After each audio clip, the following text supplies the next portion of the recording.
उत्तर प्रदेश की 10 विधानसभा सीटों के लिए होने वाले विधानसभा उपचुनाव के लिए अब सियासी बिसात पिसने लगी।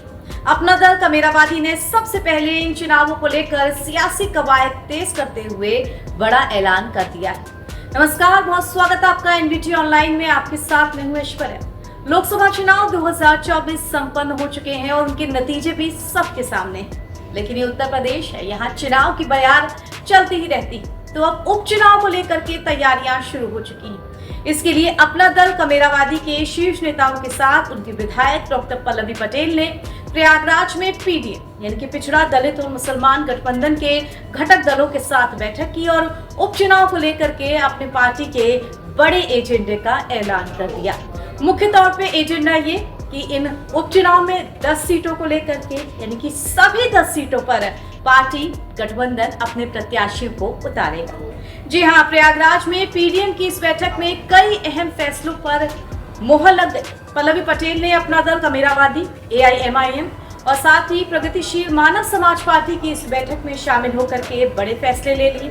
बैठक में तय किया गया कि यूपी उपचुनाव की सभी 10 सीटों पर पीडीएम की तरफ से प्रत्याशी उतारे जाएंगे। इस बैठक में पल्लवी पटेल ने कहा कि बीते लोकसभा चुनाव के दौरान आगामी 2027 के विधानसभा चुनाव के लिए पीडीए गठबंधन बना है। इस पीडीए गठबंधन को हम 2027 तक चाहते हैं कि मजबूती के साथ आगे चलता भी रहे।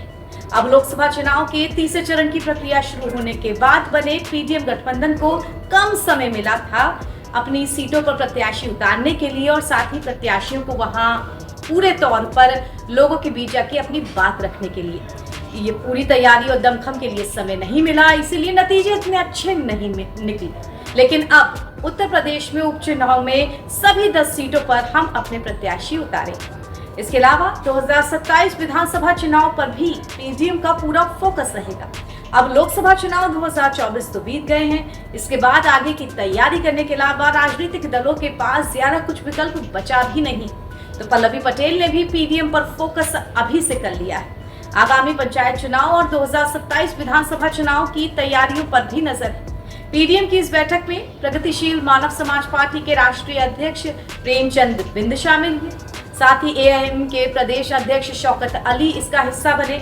अपना दल कमेरावादी के राष्ट्रीय सचिव दिलीप पटेल इसका हिस्सा थे और प्रदेश अध्यक्ष रामशीला पटेल, राष्ट्रीय सचिव लालचंद बिंद, अजय पटेल, उसके साथ ही गगन प्रकाश, उमेश पटेल, प्रदेश अध्यक्ष राजेश पटेल समेत तमाम गठबंधन से जुड़े नेताओं ने इस पार्टी में शिरकत की।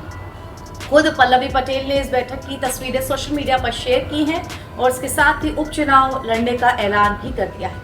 पल्लवी पटेल ने अपने सोशल मीडिया हैंडल से लिखा है कि यूपी उपचुनाव में सभी सीटों पर प्रत्याशी उतारेगा पीडीएम और घटक दलों की समन्वय बैठक पे ये फैसला लिया गया है और उनके साथ ही वो तस्वीरें शेयर करी गई। बता दें कि अपना दल कमेरावादी ने लोकसभा चुनाव में 3 सीटों पर चुनाव लड़ने का ऐलान किया था। उस वक्त जोश खरोश के साथ ये ऐलान किया गया था, लेकिन तुरंत ही उम्मीदवारों की जो लिस्ट थी, उनके नाम थे, वो वापस भी ले लिए गए थे। अपना दल कमेरावादी ने उत्तर प्रदेश में मिर्जापुर, फूलपुर और कौशाम्बी सीट पर चुनाव लड़ने का फैसला किया था, लेकिन बाद में अपने इस ऐलान को उन्होंने वापस ले लिया था।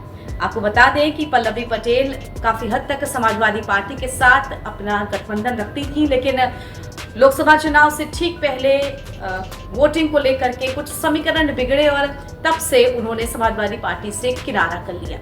अब बात यूपी में उपचुनाव की भी कर ले तो जिन 10 सीटों पर उपचुनाव होना है उनमें करहल, मिल्कीपुर, सीसामऊ, कुंदरकी, गाजियाबाद, फूलपुर, मझवा, कटेहरी, साथ ही खैर और मीरापुर सीटें शामिल हैं। साल 2022 में जब विधानसभा चुनाव हुए थे तो इनमें से 5 सीटें समाजवादी पार्टी की थी, 1 सीट राष्ट्रीय लोकदल यानी कि रालोद की थी। उस समय रालोद का गठबंधन सपा के साथ था, मतलब सपा की कुल 6 सीटें बनी है। इसके अलावा 3 सीटें बीजेपी को मिली थी और 1 सीट बीजेपी के सहयोगी दल निषाद पार्टी के खाते में गई। तो यानी कि इन 10 सीटों पर अब उपचुनाव में लड़ाई बहुत ही दिलचस्प और कुल मिला के कुछ हद तक निर्णायक भी होने वाली है। उसकी खबर भी हम आप तक पहुंचाते रहेंगे।